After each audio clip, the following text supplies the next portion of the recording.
My son and his wife went on a trip, leaving me to care for her mother, who was in a coma after an accident.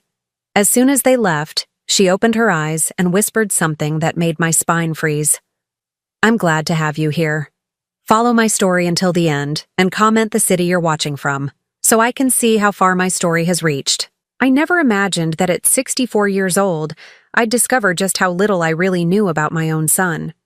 Grant had always been distant, even as a child, but I told myself that was just his personality. Some people aren't naturally affectionate, right? I convinced myself of that for years, especially after he married Amelie 3 years ago. When Grant called me last Tuesday morning, his voice carried that familiar tone of obligation rather than warmth. "Mom, Amelie and I need to take an emergency trip to Seattle. Her mother had another episode, and we can't leave her alone." Marianne had been in what the doctors called a vegetative state for 6 months now, ever since the car accident that left her with severe brain trauma. The poor woman just lay there in the hospital bed they'd set up in Grant's guest room, breathing through machines, completely unresponsive to the world around her. "Of course, sweetheart," I heard myself saying, though something in his tone made my stomach tighten. "How long will you be gone?" "Just 4 days, maybe 5. There was a pause. Then he added, "The nurse will come by twice a day to check her vitals and adjust her medications. You just need to be there in case of emergencies." I should have asked more questions.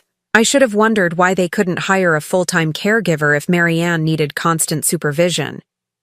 But I was so grateful that my son needed me for something, anything, that I ignored the warning bells in my head. Thursday morning, I arrived at Grant's house in Riverside with my small overnight bag. The house always felt cold to me, despite its expensive furnishings and perfect decorating. Amelie greeted me at the door with her usual practiced smile, the one that never quite reached her eyes. "Thank you so much for doing this, Laureen," she said, though her gratitude felt rehearsed. "Mother has been so peaceful lately. The doctors say she's stable, but we just can't risk leaving her alone." Grant appeared behind her, already checking his watch. "Our flight leaves in 3 hours. The nurse, Mrs. Patterson, will be here at 9 a.m. and 6 p.m. every day. Her medications are all labeled in the kitchen." I followed them to the guest room where Marianne lay motionless in the hospital bed. Machines beeped softly around her, monitoring her heart rate and oxygen levels. Her silver hair was neatly brushed, and someone had applied a light pink lipstick to her pale lips. She looked almost peaceful, like she was simply sleeping deeply. "She hasn't shown any signs of consciousness in months," Amelie whispered, standing beside the bed. "Sometimes I talk to her, hoping she can hear me, but the doctors say there's probably no awareness left." Something about the way she said it made me look at her more carefully. There was something cold in her expression as she stared down at her mother, something that didn't match the concern in her voice. Grant kissed my cheek quickly, a perfunctory gesture. "We'll call tonight to check in. Emergency numbers are on the refrigerator." And then they were gone, their designer luggage rolling across the marble foyer, the front door closing with a soft click that somehow sounded final. I stood in the hallway for a moment, listening to the house settle around me. The silence was heavy, broken only by the steady beeping from Marianne's room. I walked back to check on her, adjusting the blanket that had shifted slightly when I leaned over to smooth her hair. That's when it happened. The moment my fingers touched her forehead, Marianne's eyes snapped open. I gasped, stumbling backward, my heart hammering against my ribs. Her blue eyes, clear and alert, locked onto mine with an intensity that made my breath catch in my throat. "Thank God," she whispered, her voice hoarse but unmistakably conscious. I was beginning to think they'd never leave. I felt the blood drain from my face. "Marianne, you're awake?" She struggled to sit up slightly, wincing as she did. "Help me, please. I've been lying still for so long my muscles are cramping." My hands shook as I helped adjust her pillows, my mind racing to process what was happening. But the doctors said, "Grant and Amelie said you were in a coma."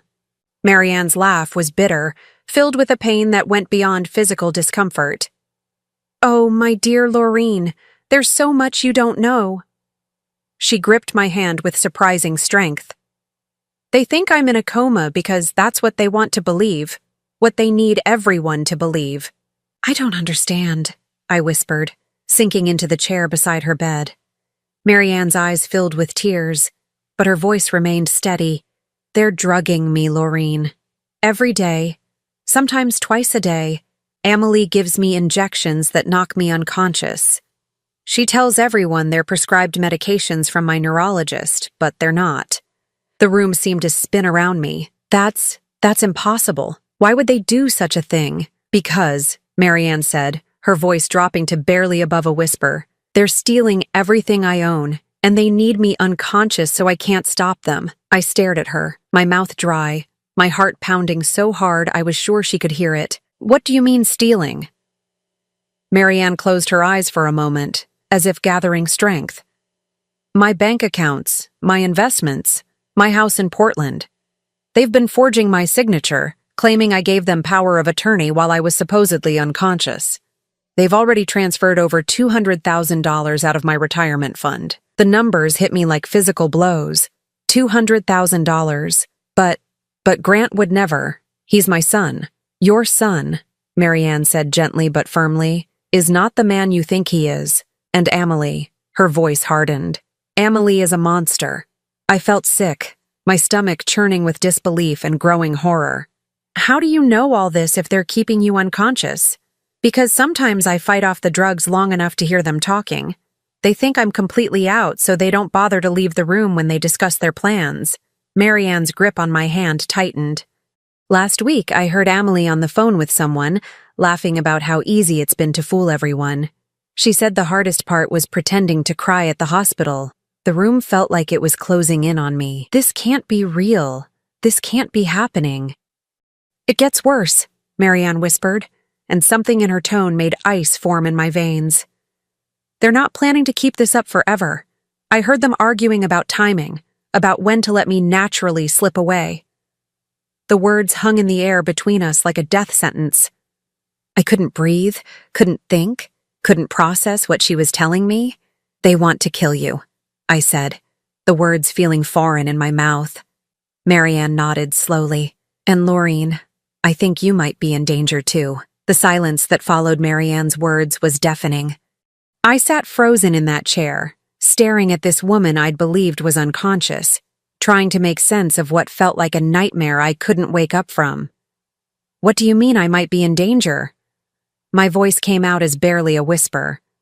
Marianne struggled to sit up straighter, and I instinctively moved to help her, though my hands were trembling. You're here as their witness, Laureen, the devoted grandmother, caring for her son's poor mother-in-law out of the goodness of her heart. When something happens to me, you'll be the one to testify that I never showed any signs of consciousness. The implications hit me like a sledgehammer. They're using me. They're using both of us. Marianne's voice carried decades of pain and betrayal. But you still have a chance to walk away from this. I don't. I stood up abruptly, pacing to the window.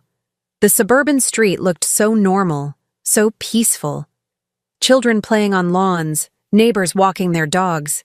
How could such evil exist in a world that looked so ordinary? Tell me everything, I said, turning back to her.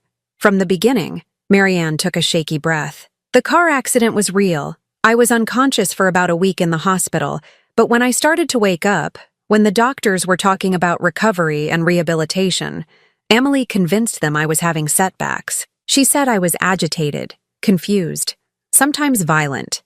Were you? No, but she was there for every medical consultation, playing the devoted daughter. She had them believing that moving me home for palliative care was the most compassionate option. Marianne's laugh was hollow. The doctors thought they were helping a family avoid prolonged suffering. I sank back into the chair, my legs too weak to support me. And Grant? Does he know what she's doing? Marianne's expression darkened. Oh, he knows. He's the one who suggested the forgery scheme. Amelie handles the medical manipulation, but Grant is the mastermind behind the financial fraud. The word fraud made my stomach lurch. My son, the boy I'd raised, sung lullabies to, worried about through every scraped knee and broken heart, was a criminal. How long has this been going on? The drugging started about 3 months ago. At first, it was just mild sedatives, supposedly to help with my agitation. But gradually, the doses got stronger. Some days I'd be unconscious for 18 hours straight. Marianne's voice grew stronger as she spoke, as if sharing the truth was giving her back her power. The financial transfers started right after they brought me home from the hospital. Small amounts at first, just a few thousand here and there, but once they realized how easy it was, they got greedy. How much have they stolen? As of last month, when I was conscious long enough to overhear a phone call, they'd moved nearly $400,000 from my various accounts. My house in Portland is up for sale, though I never signed any papers. They forged my signature using some legal loophole about incapacitated family members. $400,000. The number made me dizzy. I thought about Grant's expensive car, the renovations they'd done to this house, Amelie's designer clothes and jewelry. I'd assumed Grant's consulting business was doing well, but now, the nurse that comes twice a day, I said suddenly. Mrs. Patterson, is she part of this? Marianne shook her head. No, she's legitimate. But Amelie times the injections perfectly. She gives me the strongest dose about an hour before each nursing visit. Mrs. Patterson has never seen me anything but unconscious. What about the machines? The monitors? They're real, but they're not connected to any hospital system. They're just monitoring basic vital signs. As long as my heart is beating and I'm breathing, everything looks normal to anyone who doesn't know what to look for. I felt a chill run down my spine. You said they're planning to let you naturally slip away. What does that mean? Marianne was quiet for a long moment, and when she spoke, her voice was steady despite the tears in her eyes. I overheard them discussing it 2 weeks ago. Amelie was researching how to gradually increase dosages to cause respiratory failure. She found some medical forums discussing how certain drug combinations can cause what looks like natural complications in coma patients. The room felt like it was spinning. They're planning to murder you. Yes, and they're going to make it look like a tragic but expected outcome. The family did everything they could, but sometimes these things just happen. Marianne wiped her eyes with the back of her hand. Amelie has already started talking to Mrs. Patterson about how my breathing has seemed more labored lately, how my color isn't quite right. She's laying the groundwork. I jumped up again, unable to sit still. We have to call the police. We have to stop this. With what proof? Marianne asked gently. It's my word against theirs. The medical records all support their story. The financial transfers were all done with forged signatures that look legitimate. And I'm supposed to be in a vegetative state. But you're conscious now. You can tell them what really happened. Can I? Or am I just a confused old woman with brain damage making wild accusations against her devoted family? Marianne's voice carried the weight of someone who'd thought through every possible scenario. Amelie has been very careful to establish a paper trail showing my supposed mental decline.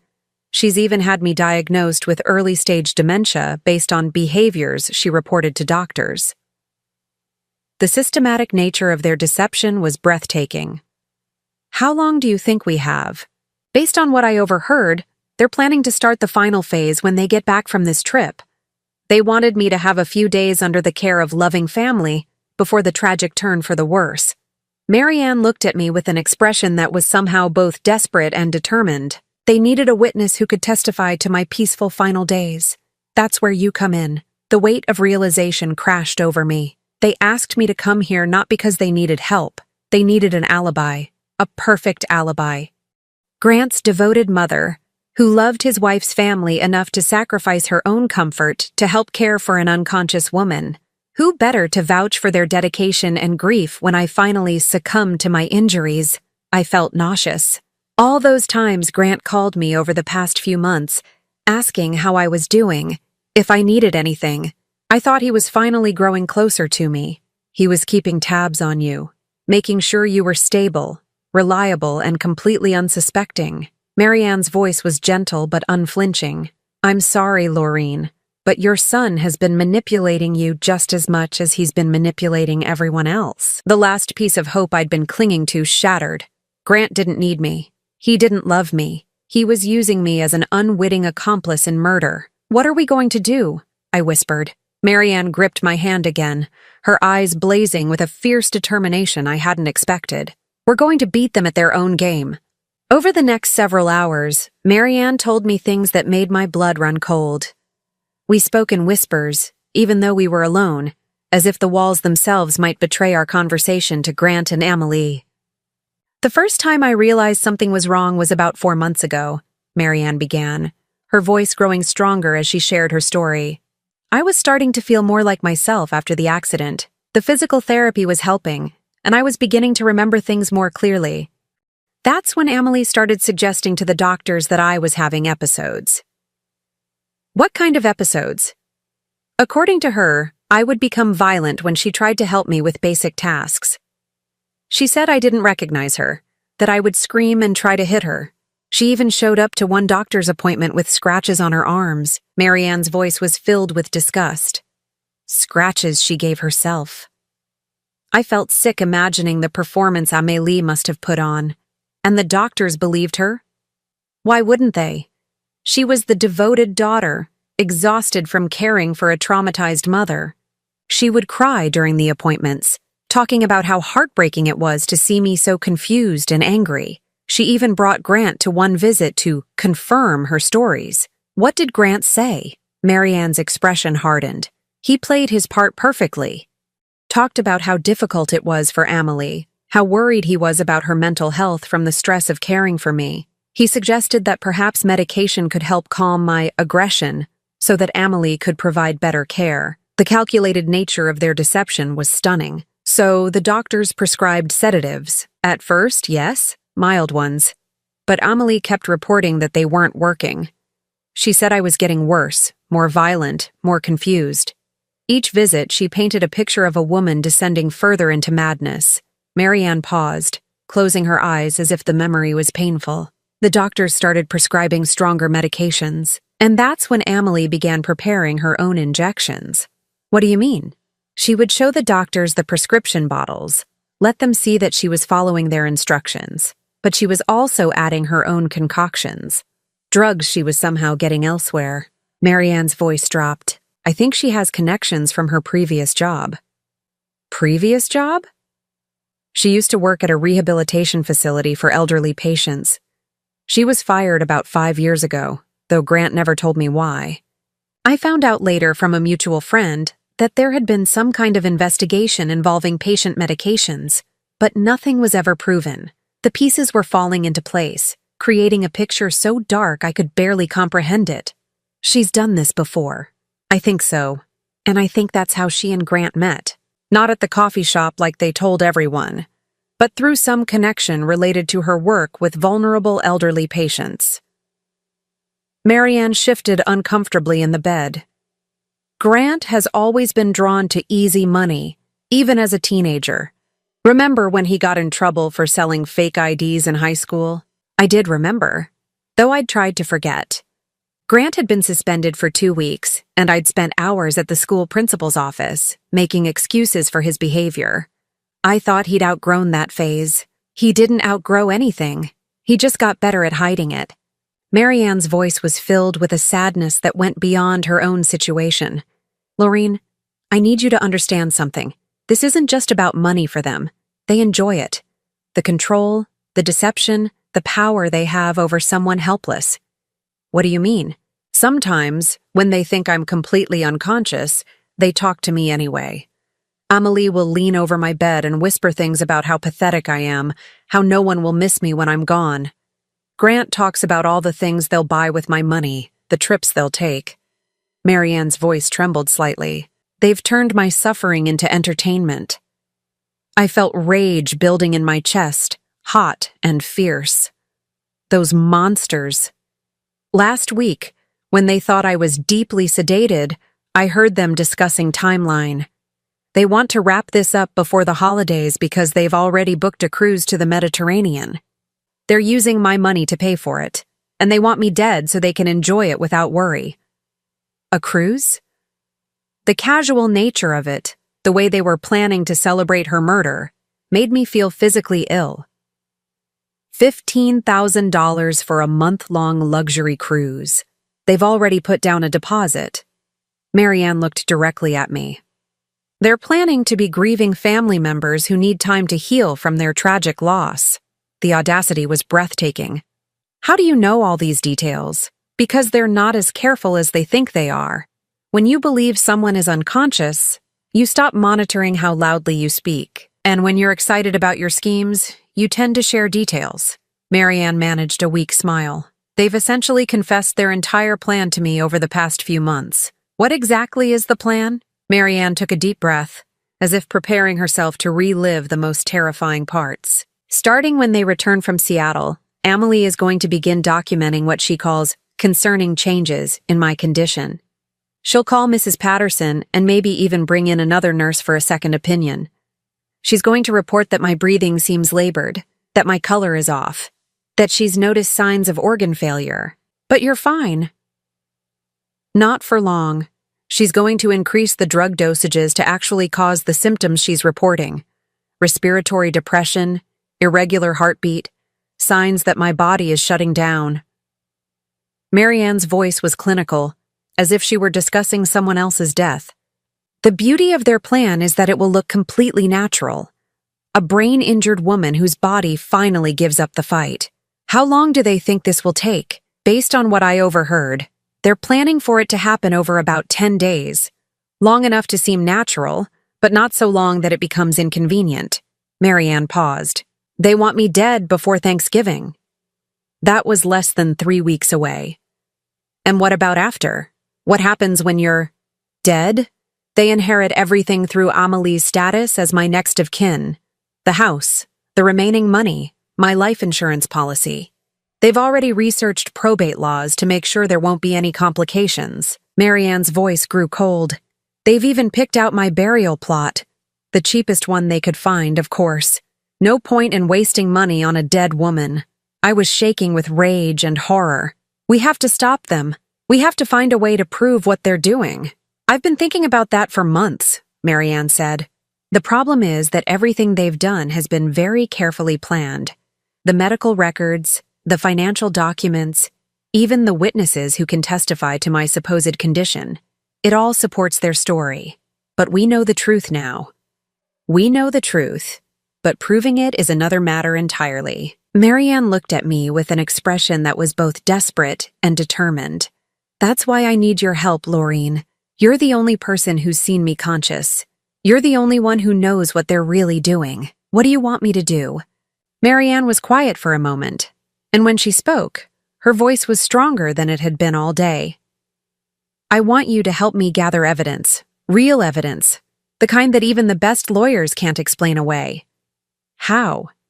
They think they're so clever, but they've made one crucial mistake.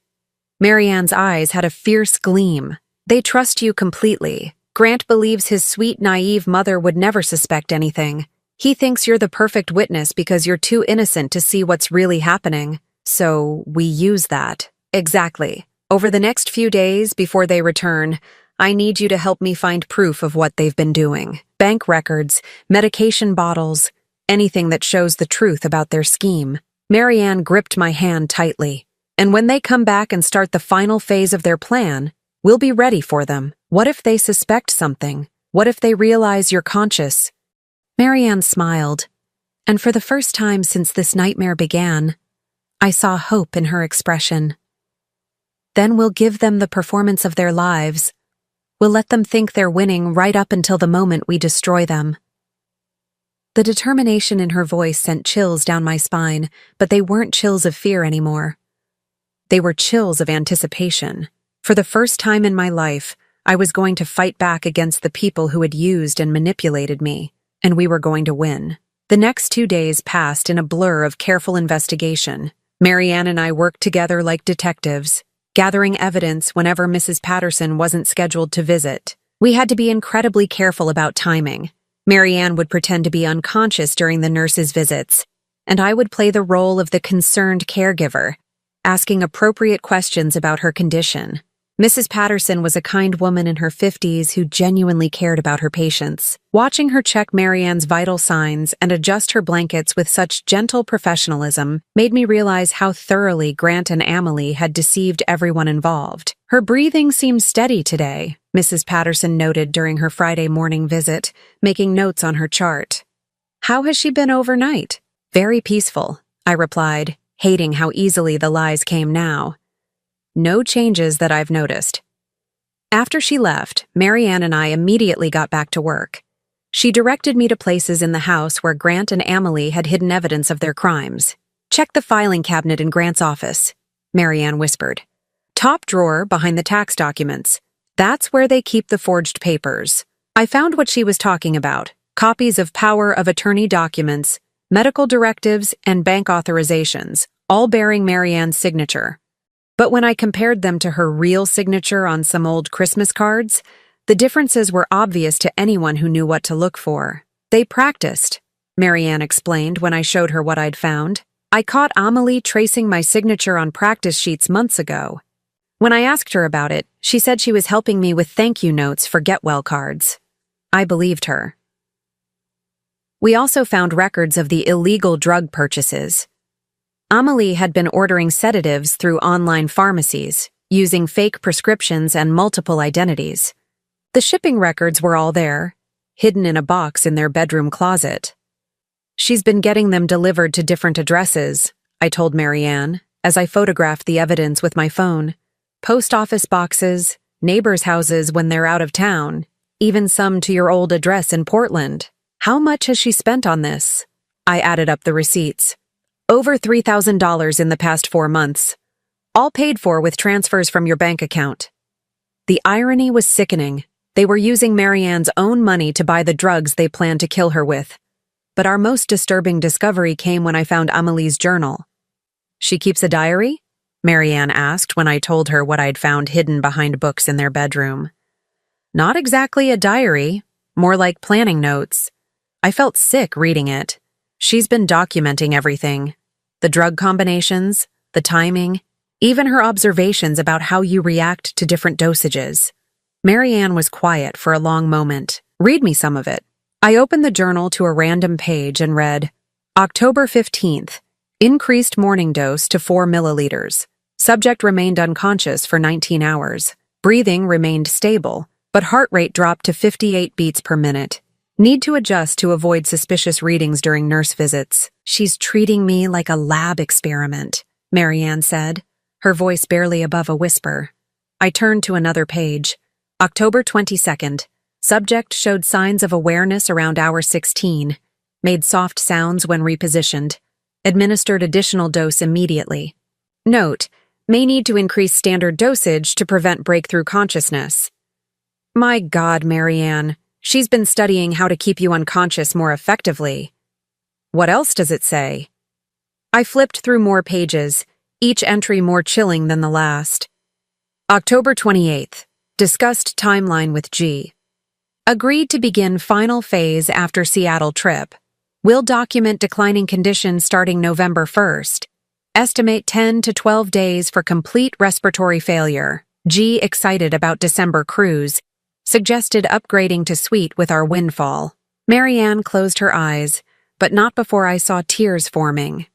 They're talking about my death like it's a vacation planning meeting.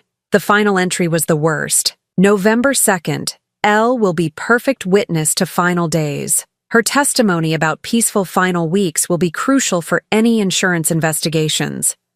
G says his mother has always been easy to manipulate. She'll never suspect anything. Looking forward to finishing this and moving on with our lives. I set the journal down, my hands shaking with rage. She calls you the subject and me L like we're not even human beings. Because to them we're not. We're just obstacles to overcome and tools to use. Marianne opened her eyes, and I was surprised to see determination rather than despair. Did you photograph all of it? Every page. Good. Now we need to put everything back exactly where we found it. We can't let them know we've discovered their plans. We spent the rest of Friday carefully replacing all the evidence, making sure everything was positioned exactly as we'd found it. Marianne coached me on how to act natural when Grant and Amelie returned. Remember, you've been caring for an unconscious woman for 3 days. You should seem tired, maybe a little overwhelmed. Ask them lots of questions about my condition and what to watch for. Act like the concerned, slightly anxious mother-in-law. Saturday morning, Mrs. Patterson made her usual visit. As she checked Marianne's vitals, she made a comment that sent chills down my spine. "Has anyone else been giving her additional medications?" she asked, studying her charts. "Her heart rate seems a bit slower than usual." My mouth went dry. "Just what's on the schedule you gave me." Mrs. Patterson frowned slightly. Well, these things can fluctuate. I'll make a note for her primary care physician." She looked at me with concern. "How are you holding up, dear? This can't be easy." "I'm managing," I said, though inside I was screaming. She was seeing the effects of Amelie's drugs without realizing what they really were. After she left, Marianne and I discussed what the nurse's observations might mean. "They've been dosing you even when they're not here," I realized. "There must be some kind of delayed release system." "Check the IV bag," Marianne suggested. "Amelie changes it every day before the nurse visits, but she might have added something to this one before they left." I examined the IV setup and found what looked like a small additional chamber attached to the main line, almost invisible unless you knew what to look for. "That's it," Marianne said when I described it to her. "She's been giving me extended doses through the IV. That's why I've been having trouble staying conscious for longer periods. Should I remove it?" "No. If Mrs. Patterson notices a change in my vitals before Grant and Amelie return, it might raise questions we're not ready to answer yet. We were running out of time to prepare. Grant had texted that morning to say their flight was delayed, but they'd be home by Sunday evening. That gave us less than 36 hours to finalize our plan." "What exactly are we going to do when they get back?" I asked. "We're going to let them start their final phase exactly as planned," Marianne said. "But this time we'll be recording everything." Sunday afternoon, my phone rang. Grant's name appeared on the screen, and my heart started pounding. "Hi, sweetheart," I answered, forcing my voice to sound normal. "Mom, change of plans. Our flight got moved up. We'll be home in about 3 hours instead of tonight." My blood turned to ice. We weren't ready. "Oh, that's wonderful. I know you're anxious to get back to check on Marianne." "How has she been?" "The same. Mrs. Patterson says her vitals are stable. She seems very peaceful." The lies felt like ash in my mouth. "Good. Listen, Mom, I want to prepare you for something." The nurse mentioned that Marianne's condition might start declining soon. These things happen with brain injuries. Sometimes patients seem stable for months, then take a sudden turn for the worse. He was already laying the groundwork, just as Marianne had predicted. "Oh no. What should I watch for?" "Changes in her breathing, her color, things like that. But don't worry, Amelie will know what to do when we get back." "Of course. I'll see you soon." After I hung up, I ran to tell Marianne about the change in plans. 3 hours, she said, her voice steady despite the circumstances. "That's enough time to set up the recording equipment and get everything ready." "Recording equipment?" Marianne smiled. "Did you think I've been lying here helpless for months without making any preparations? There's a box hidden in the basement behind the water heater. Bring it up here." When I found the box, I was amazed at what was inside. A small digital recording device, a tiny camera, and what looked like professional surveillance equipment. "Where did you get all this?" "I ordered it online months ago, when I first realized what they were planning. It took weeks of pretending to be unconscious while packages were delivered, but I managed to hide everything before they found it." Marianne's eyes gleamed with satisfaction. "They think they're so clever, but I've been preparing to destroy them for months." As we quickly set up the hidden camera and recording devices, I felt a mixture of terror and excitement. In just a few hours, Grant and Amelie would walk through that front door, believing they were about to complete their perfect crime. Instead, they were walking into a trap that would expose them for the monsters they really were. "Are you ready for this?" Marianne asked as we heard a car pulling into the driveway. I looked at this brave woman who had endured months of abuse and manipulation, who was about to risk her life to bring her tormentors to justice. "I'm ready." The front door opened, and I heard Amelie's voice calling out cheerfully, "We're home!" The final phase was about to begin. "Lorene, we're back." Amelie's voice carried that same artificial sweetness I'd grown to recognize as a warning sign. I heard their footsteps in the hallway. the rolling of suitcase wheels across the marble floor.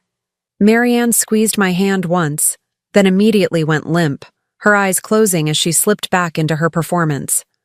The transformation was so complete, so convincing, that for a moment I almost believed she really was unconscious. "How is she?"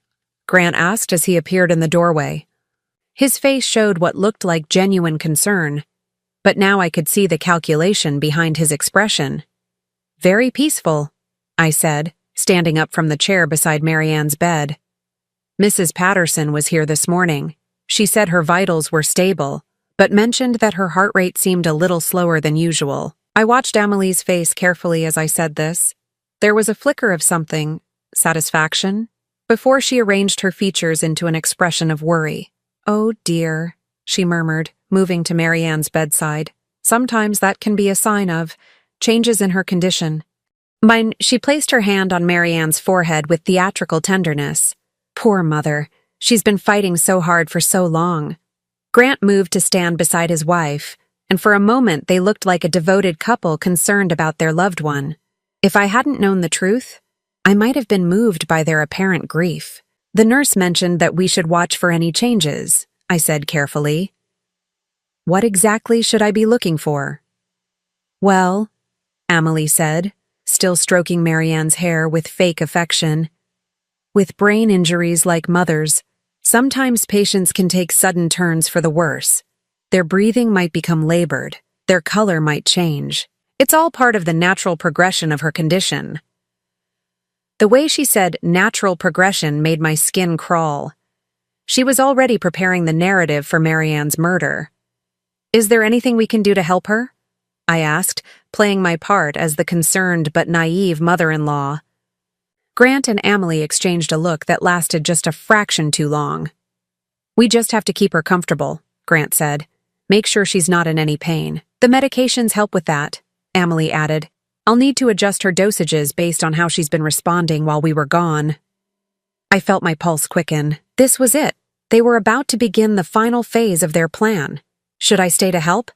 "I could take time off work." "That's so thoughtful of you, Mom," Grant said, and for a split second I almost believed the warmth in his voice was real. "But you've already done so much. You should go home and get some rest." "Actually," Amelie interrupted, her voice taking on a sharper edge, "maybe Laureen should stay tonight, just to make sure everything goes smoothly as we transition back to our normal routine." Grant looked at her with surprise. This wasn't part of their original plan. "Amelie, I think Mom has done enough."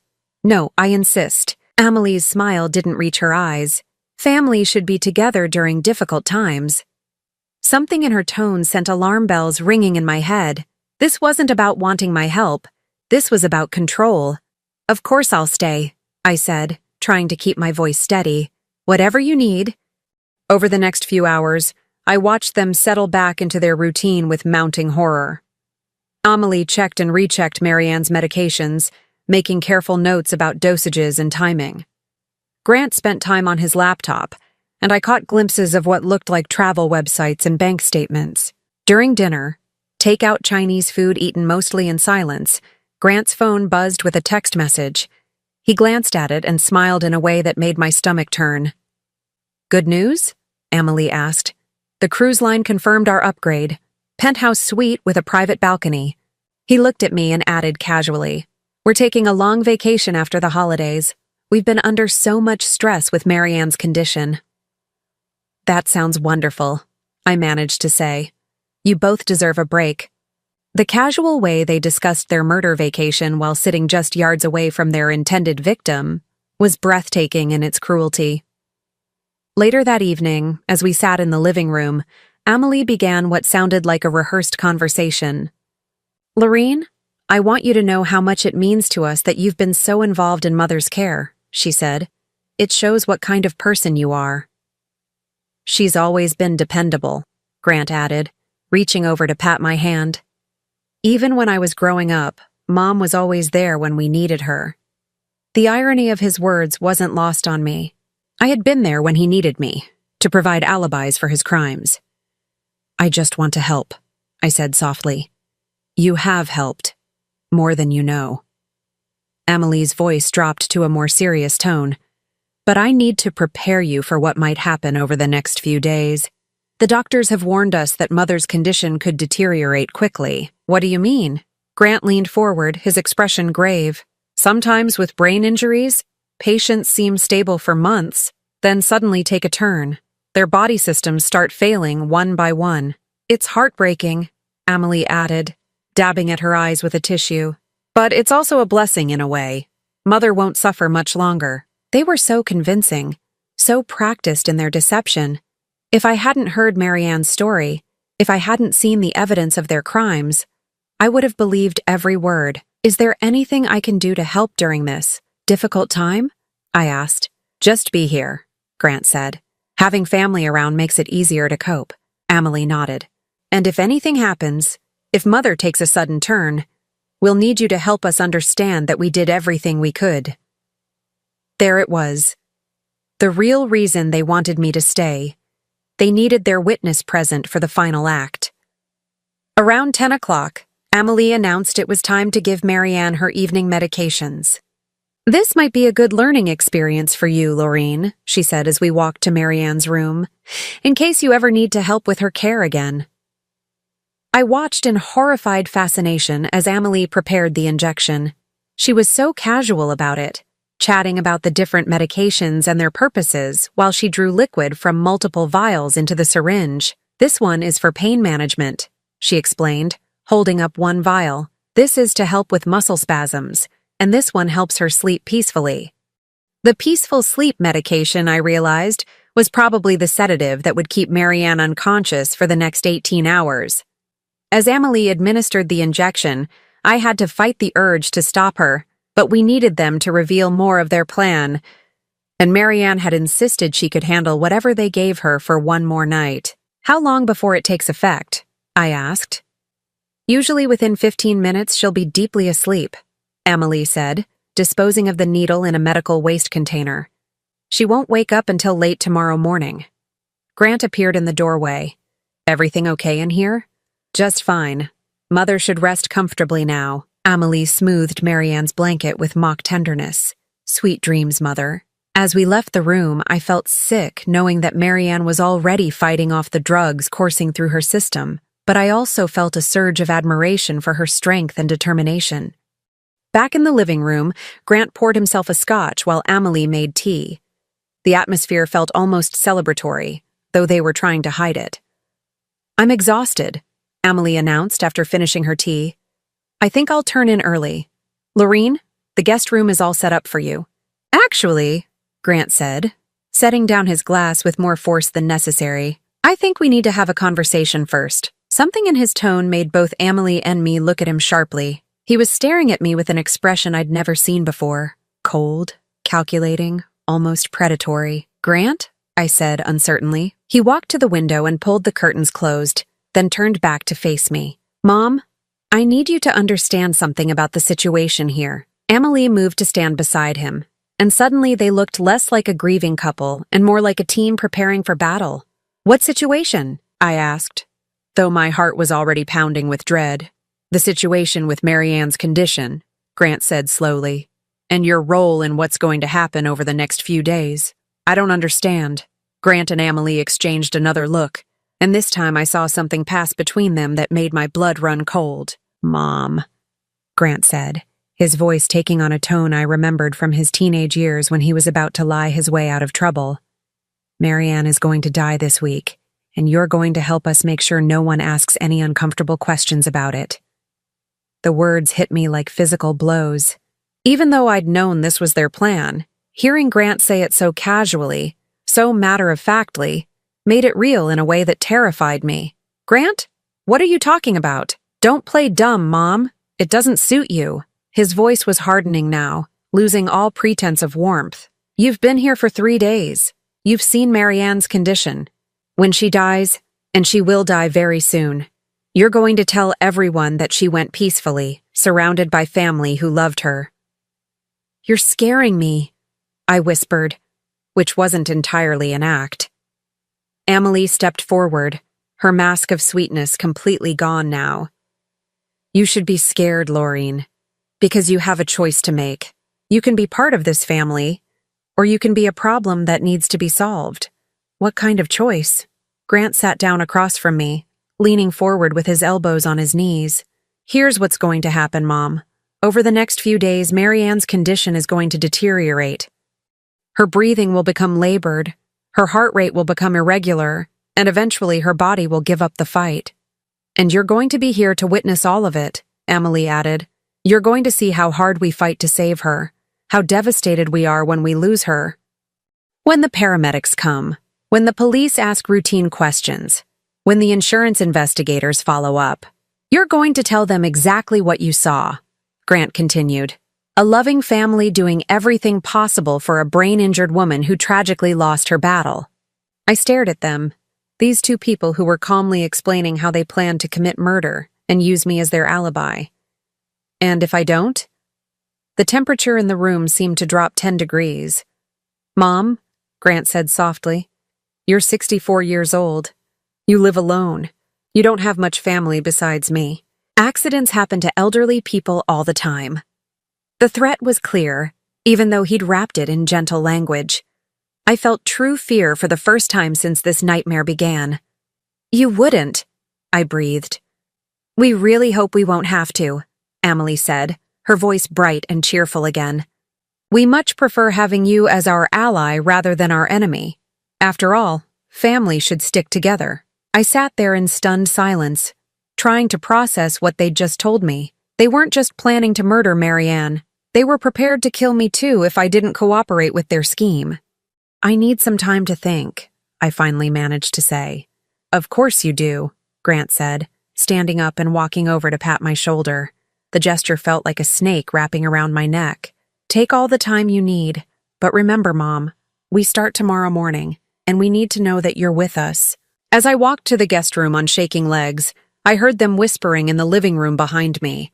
I couldn't make out the words, but the tone was unmistakably that of predators discussing their prey. I closed the door and sat on the edge of the bed, my whole body trembling. They had just threatened my life as casually as they might discuss the weather. And tomorrow, they were going to begin murdering Marianne while forcing me to watch and later lie about what I'd witnessed.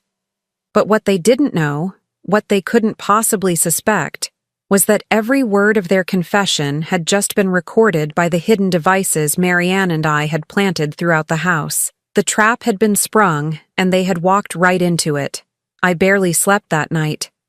Every sound in the house made me jump, wondering if Grant and Emily had decided I was too much of a risk to keep alive until morning. But as dawn broke through the guest room window, I was still breathing, still alive, and still determined to see their plan through to its conclusion. At 6 a.m., I heard movement in the hallway. Emily was starting her morning routine, checking on Marianne and preparing what she would claim were prescribed medications. I lay still, listening to her soft footsteps and quiet humming, amazed at how normal she could sound while preparing to commit murder. Around 7, Grant knocked softly on my door. Mom, are you awake? I opened the door to find him standing there with a cup of coffee and what looked like genuine concern on his face. The performance was so convincing that for just a moment I almost forgot what he really was. I brought you coffee, he said gently. I know last night was a lot to process. Thank you, I said, accepting the cup with hands that only trembled slightly. Have you thought about what we discussed? I looked into his eyes, my son's eyes, and saw absolutely no trace of the boy I'd raised. Yes. And? I understand what you need from me. The words tasted like poison in my mouth. Grant's face relaxed into what might have been relief. I knew you'd see reason, Mom. Family has to stick together, especially during difficult times. Of course, I said softly. I just want to help. Good. Emily is going to start documenting changes in Marianne's condition today. She might need you to witness some of those changes to confirm what you've observed. I understand. Grant patted my shoulder again, that gesture that now made my skin crawl. You're doing the right thing, Mom. This is what's best for everyone. After he left, I got dressed quickly and made my way to Marianne's room. Emily was there, adjusting IV lines and making notes on a chart. How is she this morning? I asked. I'm concerned, Amelie said, her voice full of practiced worry. Her breathing seems more labored than usual, and her color is off. I think we might be seeing the beginning of the decline the doctors warned us about. I looked at Marianne, lying motionless in the hospital bed. Her breathing did seem slightly more labored, but I knew that was due to whatever drugs Amelie had given her the night before. Should we call Mrs. Patterson? I already did. She's coming by this afternoon to reassess. Amelie made another note on her chart. I also called Dr. Brennan's office to let him know about the changes. Dr. Brennan was Marianne's supposed neurologist, another part of their carefully constructed web of lies. I wondered if he even existed, or if Amelie was managing that deception too. What can I do to help? Just keep watch over her while I prepare her morning medications. If you notice any changes in her breathing or color, let me know immediately. I sat beside Marianne's bed, gently holding her hand. To anyone watching, I looked like a caring family member providing comfort. But I was actually checking for the subtle signs we'd arranged, a slight pressure of her fingers to let me know she was conscious and alert inside her chemically induced prison. The pressure came, barely perceptible, but definitely there. Marianne was awake, aware, and ready. Over the next few hours, Amelie orchestrated what could only be called a masterpiece of deception. She documented declining vital signs, noted changes in Marianne's breathing patterns, and called in concerned reports to medical professionals who existed only in her imagination. I'm worried about fluid in her lungs, she told someone on the phone, supposedly Dr. Brennan's nurse. Yes, I know it's a common complication with prolonged bed rest. Should we increase the respiratory therapy? Grant played his part perfectly too, acting like a devoted son-in-law struggling with the impending loss of his wife's mother. He made tearful phone calls to imaginary relatives, updating them on Marianne's deteriorating condition. I think we should prepare ourselves, he told me around lunchtime. Amelie thinks it might happen within the next 24 to 48 hours. So soon? I managed to gasp, playing my role as the shocked family member. These things can progress very quickly once they start, he said, reaching over to squeeze my hand, but at least she won't suffer much longer. Mrs. Patterson arrived as scheduled at 2 p.m. I watched nervously as she examined Marianne, wondering if she would notice anything suspicious about the supposed deterioration. Her oxygen saturation is lower than I'd like to see, she said, frowning at her equipment, and her heart rate is more irregular. These can be signs of organ stress. What does that mean? I asked, though I already knew she was observing the effects of Amelie's drugs. It could mean her body is starting to shut down, Mrs. Patterson said gently. I'll need to call Dr. Brennan and see if he wants to adjust her care plan. After she left, Amelie seemed pleased with how the visit had gone. See how it works? She said to me quietly. The nurse is documenting everything. When this is over, there will be a clear medical trail showing natural progression of her condition. That evening, as we sat down for what I knew would be our last family dinner, Grant opened a bottle of wine to celebrate what he called getting through a difficult day. To family, he said, raising his glass. To family, Amelie echoed. To family, I repeated, though the word felt hollow in my mouth. As we ate, they continued to discuss their plans with the casual cruelty I'd come to expect. The cruise, the house they wanted to buy with Marianne's money, the new car Amelie had picked out. We're thinking of moving to Florida after everything settles down, Grant said. Fresh start, you know. Too many sad memories here. What about me? I asked, playing into their assumption that I would be part of their ongoing deception. Grant and Amelie exchanged one of their looks. We were hoping you might come visit us often, Amelie said sweetly. Maybe even relocate eventually. Family should stay close, especially after going through something traumatic together. They wanted to keep me close where they could monitor me, make sure I never decided to tell the truth about what I'd witnessed. That sounds wonderful, I said, smiling at them both. Around 9 p.m., Amelie announced it was time for Marianne's evening medications. "This might be the last dose we give her," she said quietly. "I'm going to increase the respiratory suppressants. If her body is already struggling, this should ease her transition." Transition, such a gentle word for murder. I followed them to Marianne's room and watched as Amelie prepared what I knew was a lethal cocktail of drugs. She was more careful this time, measuring precise amounts and making detailed notes about dosages. "This is a merciful thing we're doing," she said as she drew the mixture into a syringe. "She's already gone, really. We're just helping her body catch up to what her mind already knows." Grant nodded solemnly. "It's what she would have wanted." As Amelie moved toward Marianne's IV line with the syringe, I felt my heart pounding so hard I was sure they could hear it. This was the moment we'd been waiting for, the final proof of their intent to commit murder. "Wait," I said suddenly. They both turned to look at me, Amelie's hand frozen halfway to the IV port. "I want to say goodbye first," I said, moving to Marianne's bedside. In case she doesn't wake up." "Of course," Grant said softly. "Take your time, Mom." I leaned over Marianne, pretending to whisper final words of comfort, but what I actually whispered was, "Now." Marianne's eyes snapped open.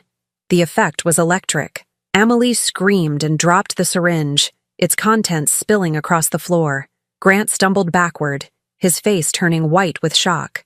"Hello, Amelie," Marianne said, her voice clear and strong as she sat up in bed. "Surprised to see me awake?"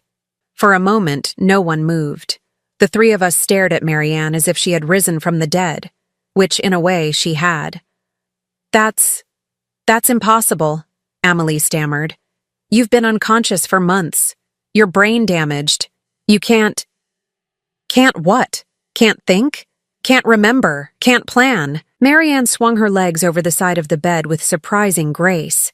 "Oh, my dear Amelie, I remember everything. Every injection, every forged signature, every dollar you stole."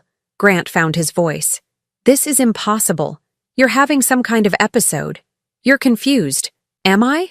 Marianne reached over to the bedside table and picked up a small recording device. "Then perhaps you can explain this." She pressed play, and suddenly the room filled with their own voices from the previous evening. "Marianne is going to die this week, and you're going to help us make sure no one asks any uncomfortable questions about it."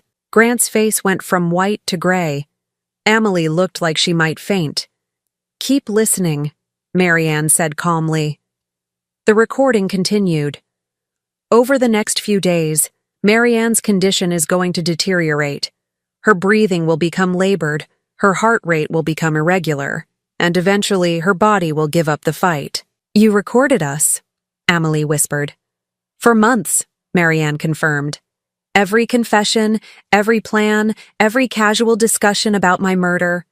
Did you really think I would just lie there helplessly while you destroyed my life?" Grant lunged toward her, but Marianne held up her hand. "I wouldn't do that if I were you. You see, those recordings are already in the hands of the police, the FBI, and the district attorney's office. They've been watching this house since yesterday afternoon." As if summoned by her words, we heard the sound of car doors slamming outside, followed by heavy footsteps on the front porch. "Police! Open up!" Amelie collapsed into a chair, her face buried in her hands. Grant stood frozen, his mouth opening and closing like a fish gasping for air. "You see," Marianne continued conversationally as the front door burst open and armed officers flooded into the house. "I've been working with federal investigators for months. Healthcare fraud, elder abuse, conspiracy to commit murder. You two have been very busy criminals." The officers appeared in the doorway, weapons drawn. "Nobody move! Hands where we can see them!" Grant and Amelie were handcuffed and read their rights while I watched in amazement. The nightmare was finally over. As they were led away, Grant looked back at me with something like betrayal in his eyes. "Mom, how could you do this to your own son?" I stared at him, this stranger who had never really been my child, and felt nothing but relief. "You're not my son," I said quietly. "My son died a long time ago. You're just a criminal who happens to share my DNA." After the police left with their prisoners, Marianne and I sat in the quiet kitchen, drinking tea and processing what had just happened. "How long have you been planning this?" I asked. from the moment I realized what they were doing. I contacted the FBI through a lawyer friend, and we've been building the case ever since. Marianne smiled. They needed evidence of intent to commit murder. Your presence here as their intended witness was the final piece we needed. What happens now? Now they go to prison for a very long time.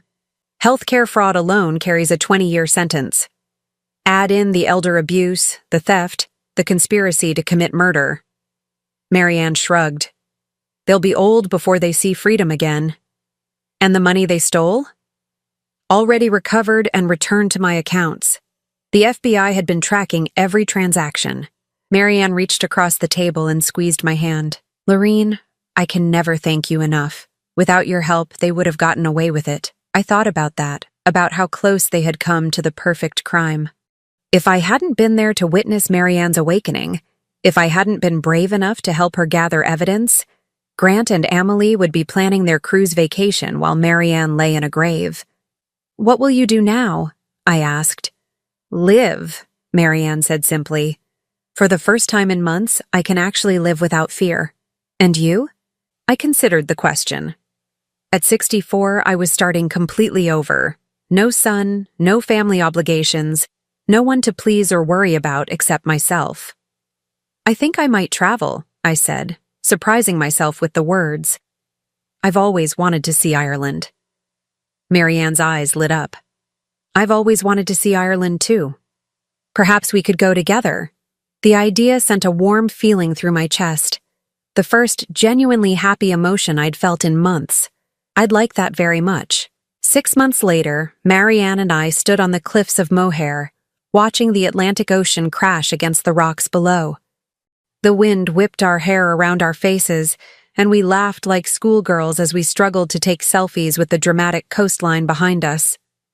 Grant and Amelie had both been sentenced to 25 years in federal prison.